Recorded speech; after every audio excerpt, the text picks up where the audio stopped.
Hi, everyone. Thank you for joining me today.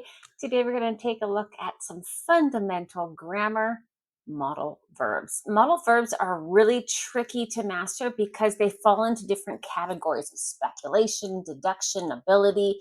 They're really tricky. You can't just learn one word like could and know how it works. You have to learn the different scenarios it can work in. So today we're going to break down modal verbs for you. For those of you who don't know me, I'm Melissa B. Duarte. I'm the author of the Global Business English Mastery Series. Let's jump in and master modals. Now, at the end of this video, there will be a quiz. So make sure you watch to the end. I'll quiz you to make sure you've locked in learning. And of course, I'll give you the answers. Okay, here we go. We're going to jump into modal verbs. Now, again, modal verbs, you can't just learn can and the meaning and how you use it. No, you need to learn can and how you use it in different scenarios because modal verbs fall into different categories: possibility, ability, speculation, deduction. They're all quite different. This is really complex grammar. It doesn't seem complex because you've probably, you learned these words and pre-intermediate, intermediate level. But as you become advanced, this gets pretty complex, pretty mixed up, and pretty difficult. So we're going to organize these in categories. Again, at the end of the video, I'll have a test for you to lock in learning to make sure that you've understood all of these different parts of where you can use modal verbs. Okay, first one is can, and can is an ability. So I can speak English. I can't speak Italian. It's my ability. Or the software can process large amounts of data. So it has the ability of processing large amounts of data. So it can process it. Or he can communicate fluently in 4 languages. So that's his ability. We can meet the deadline so long as we get the file by noon. So we can meet the deadline. We have an ability to do it so long as we get the file by noon. Or this device can connect to any software, meaning this device has the ability to connect to any software. So that is can for ability. Now think about what you're able to do, what people around you are able to do, what your company's able to do, what your gadgets and are able to do, and that's how you'd use can. So if something or someone has an ability to do something, you want to use can. The next one is possibility.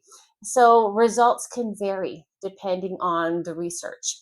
So results can vary, meaning there's a possibility the results could be different. So a possibility. Or it can be difficult to predict consumer behavior. So it's possible that we're not able to predict consumer behavior because it can be difficult. There's a possibility it can be difficult. Or this issue can usually be resolved with a quick update. So there's a possibility this issue can be resolved with a quick update. Or even a small error can affect a huge report. So there's a possibility that a small error will affect a huge report. We use can instead. There's a small error can affect the entire report. So there's a possibility of something. So think about what's possible. This is very useful, this modal verb, if you're brainstorming and thinking about different scenarios, different projects to work with. And if you want to talk about different possibilities, well, we can run into problems if we did this. Or can this go this direction or this direction? So you're talking about different possibilities. This is exactly where you'd use can. Now, the last category here for can is permission. So when you're giving permission to someone, you use can. There's an old rule with may for permission. It's so formal. Like no one uses it. Unless you're meeting the King of England, you just do not need to say may for permission at all. It's far too formal. You'd really sound out of touch if you used it. And this goes across the globe when it comes to English speaking. So even British English is quite more traditional. I rarely hear my British friends, or when I'm in England, rarely do I hear people say may. Can is pretty much the standard now. So, you can use my office if you need to for the interview. You can use my office, or team members can request to work remotely on Fridays. Sorry, I'm making up these sentences as I go along. Employees can leave early on Fridays also. So they have permission to do something, or you can access this folder anytime, meaning you have permission to access this folder. So when you give someone permission to do something, you use can. So think about times in your work or your life where you've given permission to someone. You can use my office anytime, or you can call me if you have any questions, or if you have any difficulty working with something, you can contact me. So you're giving someone permission to do something, and you want to use can. Okay, now we're looking at could. Now, could, I mean, another thing, I mean, when we're looking at grammar here, listen to my voice. I mean, I think every single opportunity for reading, for listening, for watching videos is an opportunity to really up your pronunciation. So notice how I say could. The L is not pronounced, and like the O isn't even pronounced. Could, should, would, could. That L is non existent, and you really don't pronounce the O either. So could. Little pronunciation there for you, but it's really important. So could, could. And again, this is across English pronunciation. This is British pronunciation, American pronunciation. Could. The L is always silent. Could, would, should. There, there's some pronunciation for you. Anyways, back to the grammar. So with could, this is like can ability, but it's a past ability. I'm sure you know this. I mean, if you're watching my videos, you're going to be upper intermediate to advanced. I'm sure you know this, but this is really important because if you're interviewing and they ask you a question, why did you leave your previous position? Or why are you applying for our company when you're currently employed with this company? And so you could say, well, I couldn't work on the projects I wanted to. I couldn't see myself being there for much longer. So that's an ability that you didn't have. And so talking about the past abilities is could, and couldn't works really well in interviews. So that's a good one there. And of course, you can say, when I was younger, I could work 12 hours a day. Now I really can't work 12 hours a day. 9 hours is my max. Or we could rely on them for many years, but now their service has been quite off and on, so we cannot rely on them anymore. So we could rely on them, we had the ability to rely on them in the past. Now we can't rely on them. We cannot rely on them. Difference between can't and cannot, nothing really. I mean, they're kind of this, they're pretty much the same. Cannot is a little bit more emphatic, a little bit more formal. They're completely the same. So can't or cannot, they're the same. Or she could imagine 5 clients without ever missing a deadline. So she could manage 5 clients without ever missing a deadline. Talking about a colleague that's left the company, and you're talking about how great she was, she was able to do something in the past. And she doesn't work there anymore, but you're reminiscing, talking about the past and her ability in the past. So that's could, which is an ability in the past. Next one is could for polite requests. So you can use can for a request, but I didn't include it because it's not polite. And in English, we need to be polite. And in business English, we need to be polite. I know a lot of languages are not as polite as English, and it seems ridiculous, but you really do need to add this in. So instead of saying, can I use your office? Right? If you're giving permission, it's perfect. You can use my office. But instead of saying, can I use your office? You can say, could I use your office? So just by taking can in any request and swapping out can for could makes it a polite request. So, and I would always recommend a polite request. Could you send me that file? Um, could you call me if there's any updates on the contract deadline? Could we discuss this a little bit more tomorrow? So anytime you want to ask a question, take can out of your vocabulary, put in could. It just makes it so much more polite. It's not formal necessarily. It's not unfriendly. It's just polite, and you really want to be polite. The words do matter when it comes to politeness in English, and it is pretty standard. So I mean, can is fine, but you always want to start with could. Could is a good one. So could you explain that to me one more time? So a polite request, you want to use could. Think about situations where you're asking people for something. I mean, you're at a hotel, could you move my room, please? There's a lot of noise my neighbor's making. Could you, if you say, can you move my room? It's not as polite. You might not get a new room. But if you say could, it's a lot more polite. You could probably get a new room. Or, I didn't receive the email. Could you send it through again? Could you send it through again is so much more polite than can. People are going to be more willing to help you and more open to and responsive to your requests. So if you're asking for something, use could. Don't use can. I mean, can is not bad. It's totally not bad, Could is more polite. Could opens doors. Politeness opens doors in business English. It's important. So could is perfect. Could I borrow your charger for a moment? And it's just so much more polite than saying, can I borrow your charger? Could I borrow? So any request you want to use could. And think about when you're asking people for things and replace that. Replace anything, anytime you want to say can, replace that with could is very important. Okay, now we're also at possibility. So we had possibility with can. You could also use could with possibility. Now, what's the difference? Okay, the deal can fall through if we delay payment. The deal could fall through if we delay payment. Both are perfect grammar and perfect English. Is there a difference in meaning? Yes, there's a difference in meaning. Can is a lot stronger in the possibility. So if you're looking at possibility, and if you use can, saying the deal can fall through. If we fall through means to not be successful or to be canceled. So the deal can fall through if we delay payment. You're saying the possibility of this is maybe 70 to 80%, maybe 90%. If you say the deal could fall through if we delay payment, you're bringing the possibility down. Okay, so that's more maybe 50 to 70%, maybe a bit higher than 50, like 55 to 70%. There's no percentages out there, but this is the feeling of it. So could is lower in possibility. So even you could say, it can snow in March. Yeah, there's a possibility it can snow in March. It could snow in March. That's a possibility. It's a lower possibility. So if you're thinking of percentages, can is a lot stronger and a higher possibility of something than could. So sales could increase if we lowered the price.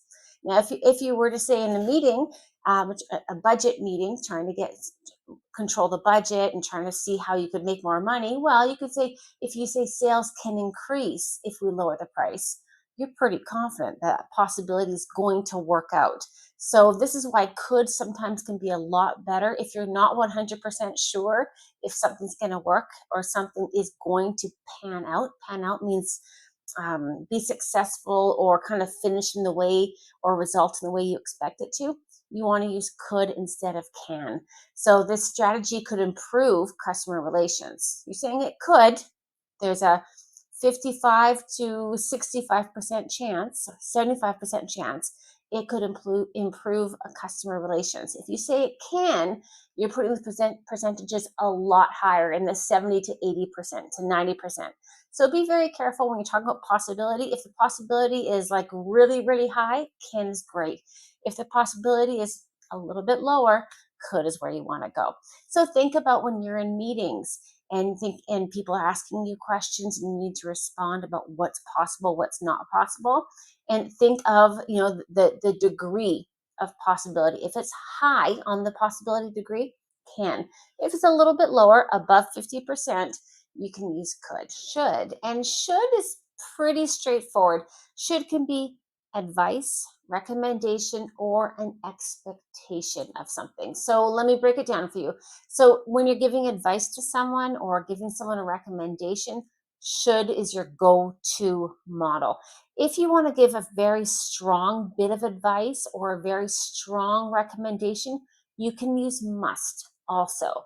So for example, you should try that restaurant down the street. It's fantastic. A recommendation, a piece of advice. You must try that restaurant down the street. It's a little emphatic. It's a little modern. It's a little colloquial saying must this way, but it just means you have to. Like you must try this restaurant down the street. It's incredible. So if you do want to offer a strong piece of advice or a strong recommendation, you can absolutely say must or have to, but should is your normal go-to when it comes to advice. So you should check all figures before sending a report if you're giving someone advice. Or we should invest a little bit more in digital marketing.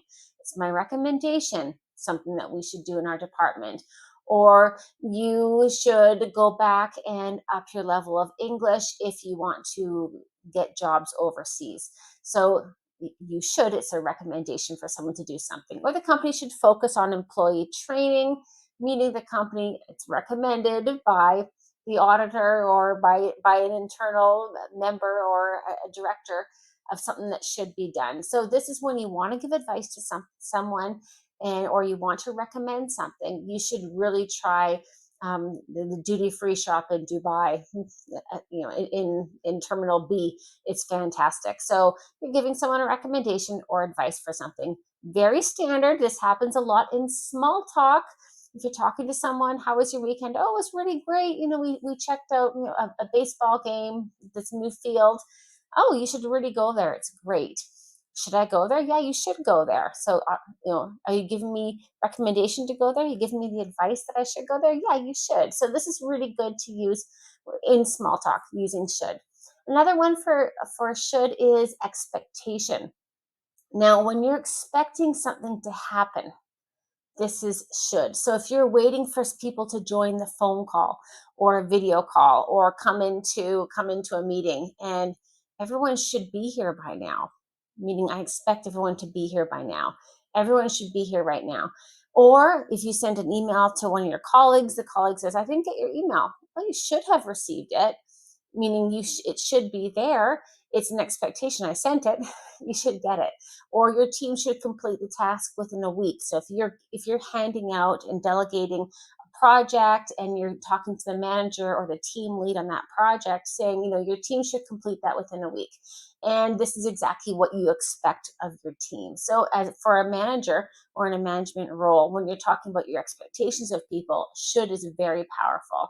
Or they should announce the results later today, meaning the company's looking at different results of their last year, and you're kind of worried if your department did well or not, and when can you expect the results to be announced? Well, they should announce them by the end of the day or by the end of the week, which is our expectation. Or the client should be really happy with the work we've done on this project, meaning that's the expectations you have for that client. So this is great when you go into any kind of meeting or any kind of presentation and you're pitching something and selling something to someone and kind of talking about how your product or service could really help their clients or help their company. Should is actually quite powerful here because you're saying there's an expectation.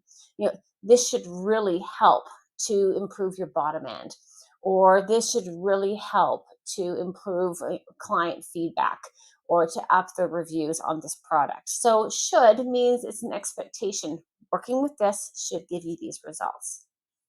Ones, I'm putting them together because they really have to be learned together because there's so much gray area. Gray area is when things are not black and white. They're not clearly differentiated. They're quite similar. There's a lot of a lot of overlappings like this where they're not really separated. This is must and have to. So these sometimes they mean the same thing, sometimes they mean something completely different. There are rules here, so I'm putting them together because you need to learn these together to understand how to use them differently. Okay, so the first one, we take a look at must. It's a type of obligation. You want to take a look at must when it's an internal obligation. Okay, so I must brush my teeth now. So I'm telling myself to brush my teeth. I just went out for lunch with a client and I had a tuna sandwich with a bunch of onions. I must brush my teeth now. No one's telling me I had to do it. This is an obligation I gave myself. Okay, so must is when you give yourself an obligation. Okay, so when you're telling yourself you must do something, you need to do something, that's when you use must. And it's like a personal decision. So, oh, I must get my passport updated. It's going to expire in a few months. I mean, no one's telling me to do it.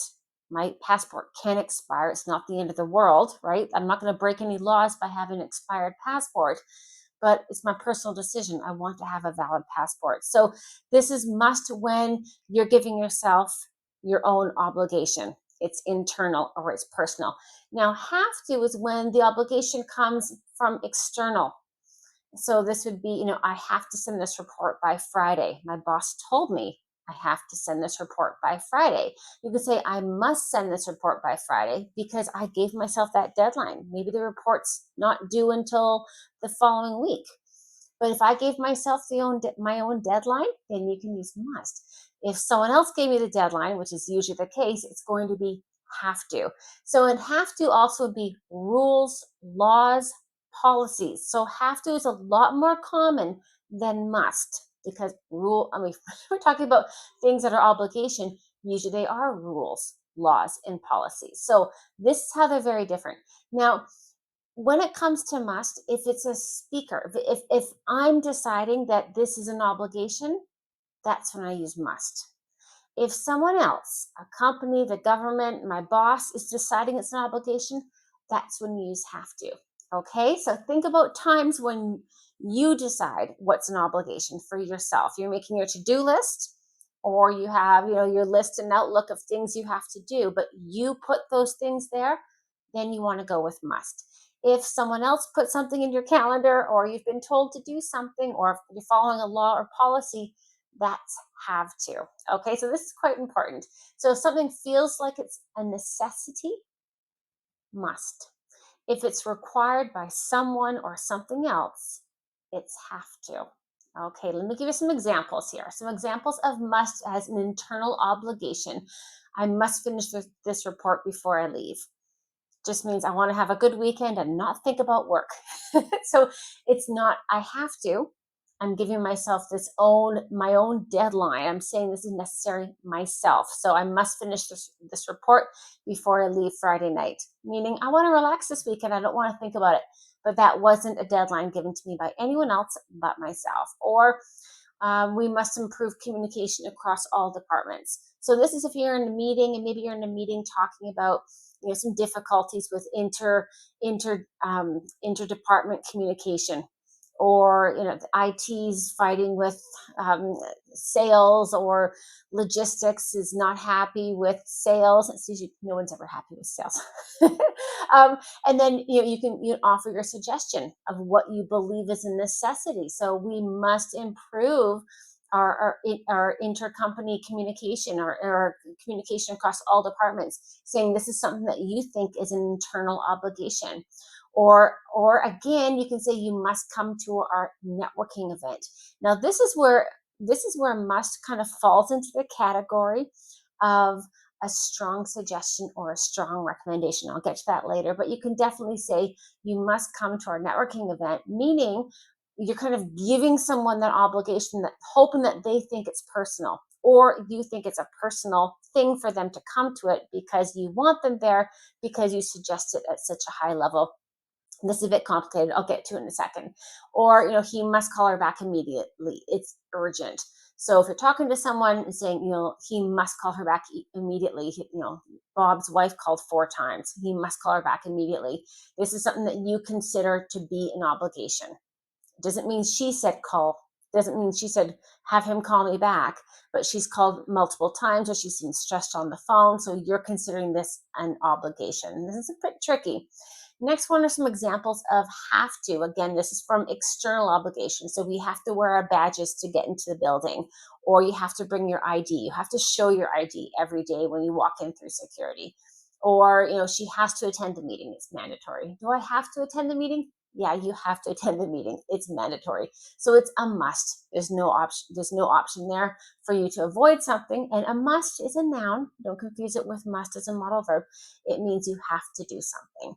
Okay, now when it comes to must for strong recommendations or suggestions, so we use should for recommendations and suggestions, right? So you should read this book, it's fantastic. Or you should meet with a client before Tuesday because they get quite busy towards the end of the week. So this is a recommendation or a piece of advice.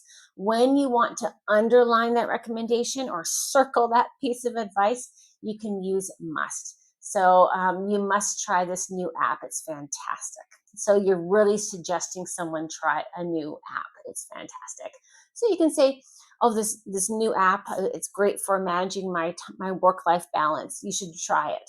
You should try it. So it's just a recommendation. It's my advice. But if I say you must try this, I'm saying I'm it's emphatic. I'm emphasizing that you really, really, really should try it. You really, really, really, if this really, really is a recommendation of mine. So if you take out really, really, really, which you wouldn't use anyway in English, then you could just say must, or you must see our new headquarters. The renovations were fantastic. So not just you should. So if you're meeting with a client, maybe the client comes in maybe only once a year to the actual headquarters of your office because they live across the country or for whatever reason. And instead of saying, oh, yeah, we did renovations, you should see our new head office. It's fantastic. Just means I'm recommending it to you. I'm giving the advice that you should see the new head office. It's great. But if I say you must see the head office, you're making that so much more stronger. People are really going to go, oh, wow, I guess I better. So it's a lot stronger by saying must. Or I'm having difficulty opening a certain file and I'm asking my colleague to help me, and they go, oh, you must speak to Mark on this. He's a lot better at IT than I am. So this is a recommendation. You should speak to Mark. Mark is better at this than I am, but I'm this person saying you must speak with Mark on this. He's an expert at this. So they're really underlining, highlighting that something really, really should be done. So you're using must. Okay, well, we're still on must and have to. We haven't left it yet because this is so big. So, how must can be a suggestion, a strong piece of advice, or a strong suggestion. Have to is also similar there. So, you have to try the new restaurant down the on the corner. It's fantastic. Or you must try the new restaurant down on the corner. It's fantastic. So here they're pretty much synonyms. I wouldn't really say must is that much stronger, maybe like 1% stronger. So if you're giving recommendations or advice, should. You should meet the new CEO. He's fantastic. You must meet the CEO. He's fantastic. You have to meet the new CEO. He's fantastic. So all of these are advice and recommendations. Must and have to are just stronger ones there. Okay, now back to must. I'm kind of jumping around the place, but this is a really complicated bit of grammar. The difference between must and have to. So must is when you have a strong idea of certainty for something. This is like a logical deduction of something. Think of Sherlock Holmes. This is the modal verb of Sherlock Holmes. Must. It means I'm sure, or it's very likely, or this could be the only option. It could only be this way. So when you're deducing something like Sherlock Holmes, this is the model you want to use. So for example, you see someone walk in the office and they've been hiring for a while and new managers, and you can go, oh, he must be the new product manager because he's talking to the COO, or he's leading the team meeting. So if you see someone from a distance and you're coming to an assumption about something, you're deducing, then you want to use must. Or we must have received a proposal by now, meaning I expect it should be here. It's expected, but I'm deducing that it's probably already in the mailroom. It's probably already on my desk. So this is something I'm deducing. I'm making an assumption that this is something that's true. Or a client says, it says here that you're shipping 40 units, but our contract says 30 units. Oh, that must be a mistake. So I'm assuming a very strong certainty that this is a mistake. So again, a strong certainty, a very strong assumption, logical deduction from something, you want to use must. Or she must know about the meeting. I sent her an invite. Why is Sarah not here in the meeting? We're waiting for her. So maybe she didn't get the invite. No, she must have gotten the invite. I sent it to her and she confirmed. So again, if there's a strong certainty of something, you want to use must. Or if you're talking with someone and you're small talking, this is great. So you're talking with a colleague.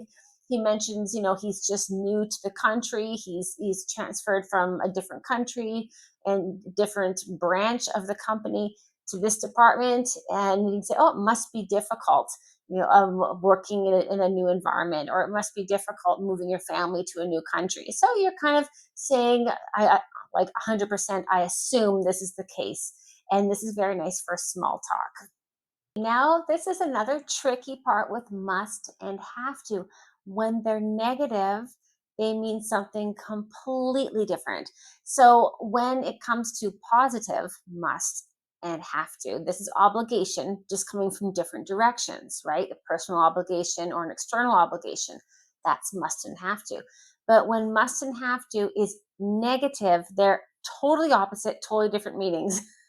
This is where this grammar is really complicated. It gets really confusing. So if you say mustn't, or must not, this means something's prohibited.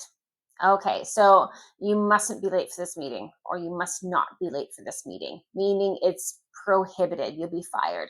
So mustn't means it's a prohibition. You mustn't smoke in the office. It's not allowed.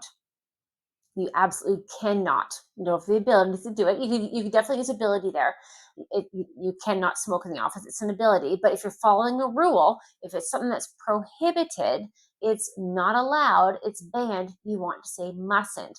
So don't have to is totally different. If you say don't have to, it's the lack of an obligation. So you don't have to use your phone at work. They'll give you a company phone.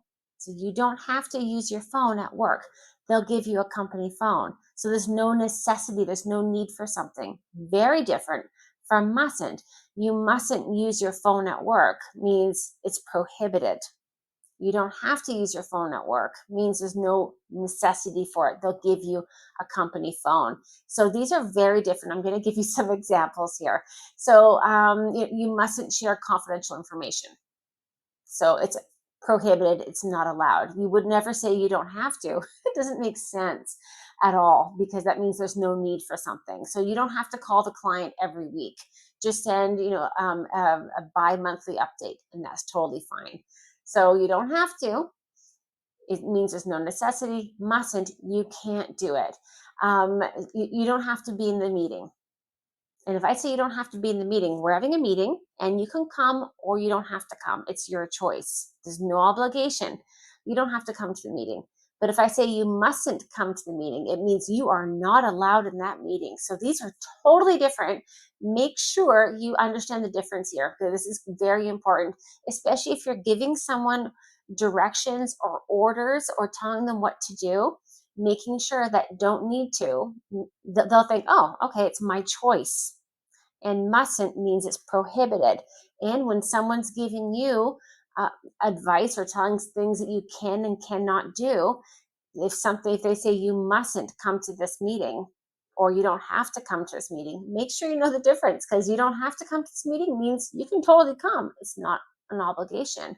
You mustn't come to the meeting, you cannot be there. So this is very tricky. Make sure you understand the difference here.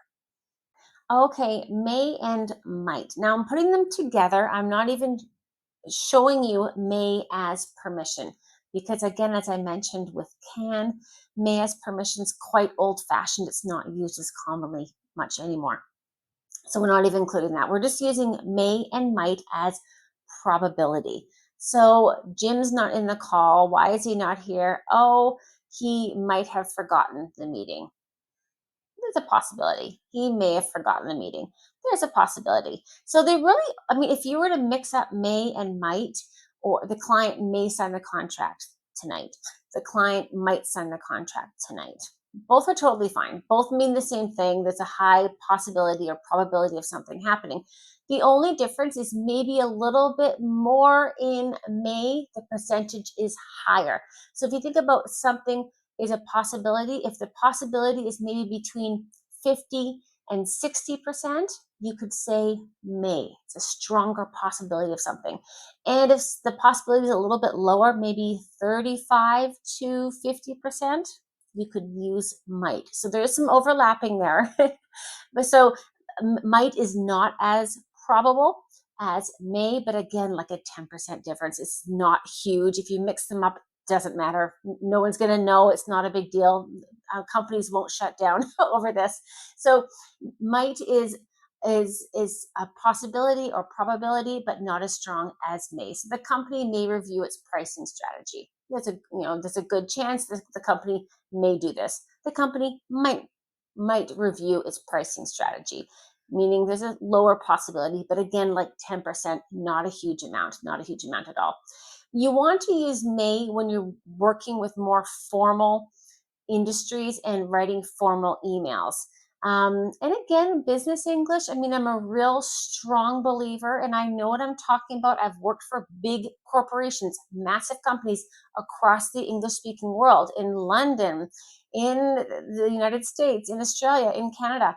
And we don't use overly formal business English. It's the best business English is a mix of formal and informal, and that's the sweet spot. You don't want to be totally informal. You'll sound like a little well, you'll sound unprofessional, a little out of touch, and young, no matter what your age is.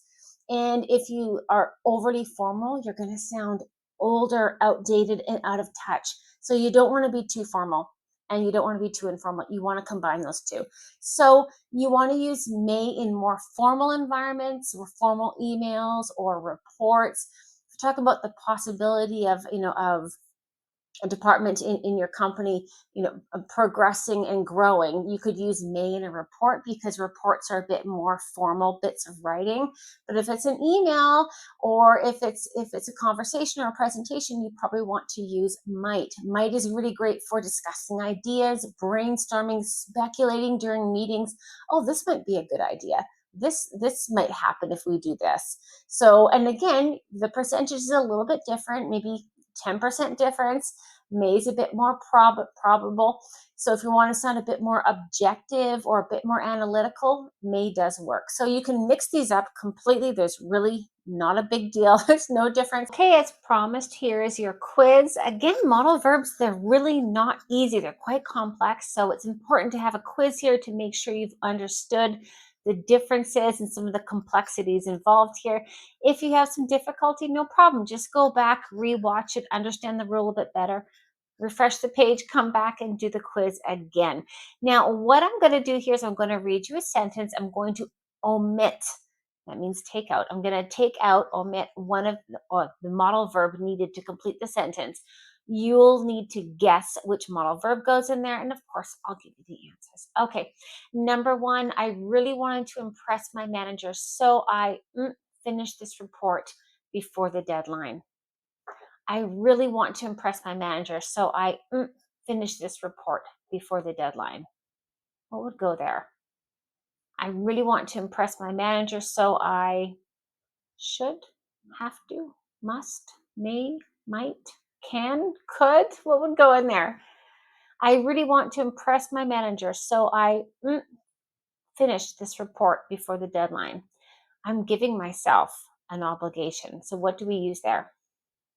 Must. I really want to impress my manager, so I must finish this report before the deadline. So this is an obligation I'm giving myself. Very good. Hopefully you got that one right. That's a tricky one. Okay, next one, number two. According to company policy, all employees complete the cybersecurity course over the year. According to company policy, all employees complete the cybersecurity course over the year. So something that's an obligation from company policy. Do we use must or have to? Do you remember? Definitely not should. It's have to. It's have to. Have to is an external obligation. So according to the company policy, all employees have to complete the cybersecurity course over the year. It's a rule, a requirement, an external obligation. Okay, next one here. It's quite late. He be at home by now. It's quite late. We're trying to call Bob. Bob's not picking up his phone in the car. Where is Bob? It's quite late. He be at home by now. So this is a strong certainty. I'm pretty sure, I'm almost 100% sure that he's at home by now. It's quite late. He must be at home right now. This is a strong obligation. This is when I'm logically finding a conclusion for something. I'm very sure, 100% sure this is where he is. He's at home. He must be at home right now. Number four, you share this confidential information with anyone outside the company. You share this confidential information with anyone outside this company. So you want something negative. You want a negative modal there. So you don't have to share this information with anyone outside the company. You can't share this information with anyone outside the company. You mustn't share this information with anyone outside the company. Which one do you think fits? So here the answer is mustn't because it's a prohibition. It's not allowed. You also could say can't, but it's not as strong. So talking about confidential information, very rarely would you say can't. You'd usually say must, or sorry, mustn't. Must if it's positive, mustn't, because it's a huge prohibition for confidential information. Okay, next one, number 5. I'm not sure, but we have to reschedule the meeting if the manager can't join. I'm not sure, but we have to reschedule the meeting if the manager can't join. So I'm not sure, but we may or might have to reschedule the meeting if the manager can't join. So by saying I'm not sure, I'm taking down the formality and the percentage of probability, I'm expressing it a bit lower, saying I'm not sure. So here you want to say might.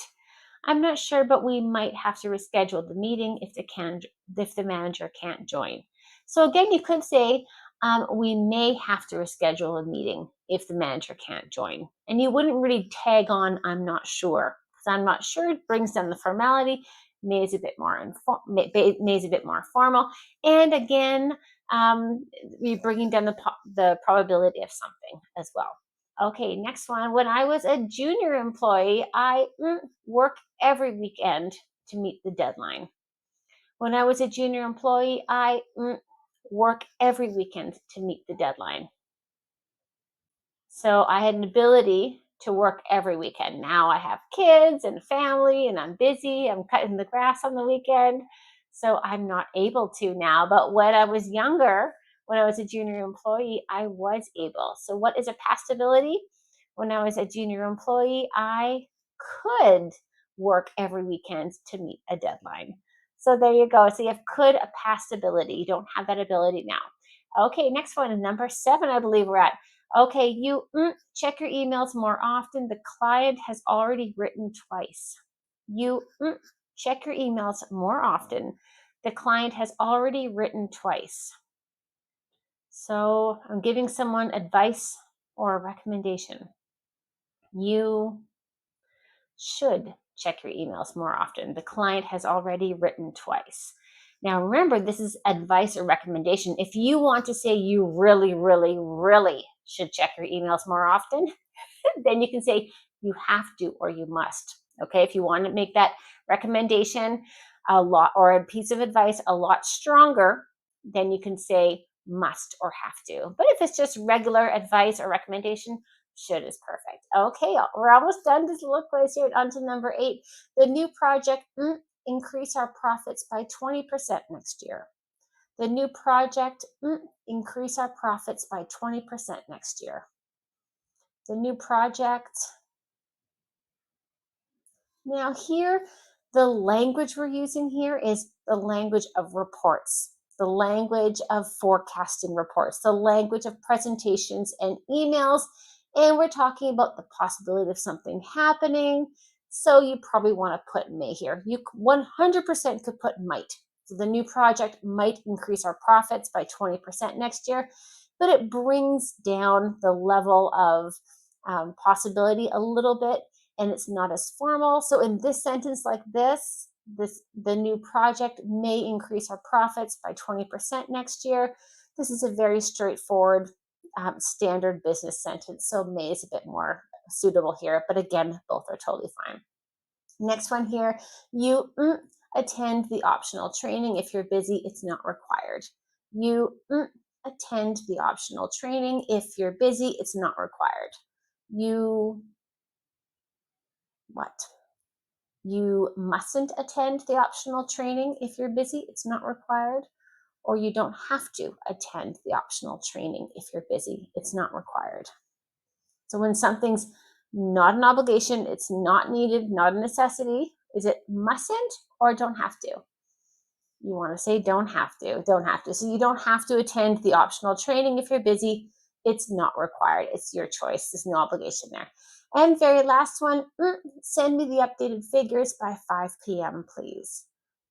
You send me the updated figures by 5 p.m., please.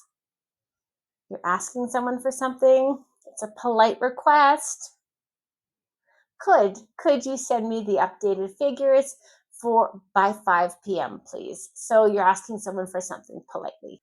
Okay, we did it. We've done modal verbs. This gives you a good solid foundation for modal verbs. Hopefully now you understand the difference in the different modal verbs, the different areas they fit into and how to use them. Thank you so much for watching my video. If you did enjoy my video, I encourage you to subscribe to my channel so you don't miss any more of my grammar videos or vocabulary videos for all things business English. Thank you so much for joining me. And go ahead and mention in the comments any parts of my video that maybe you found a little bit tricky. If you want some extra explanations, I do respond to all my comments. I love teaching. Anywhere I can teach, I'll teach. Thank you so much for joining me.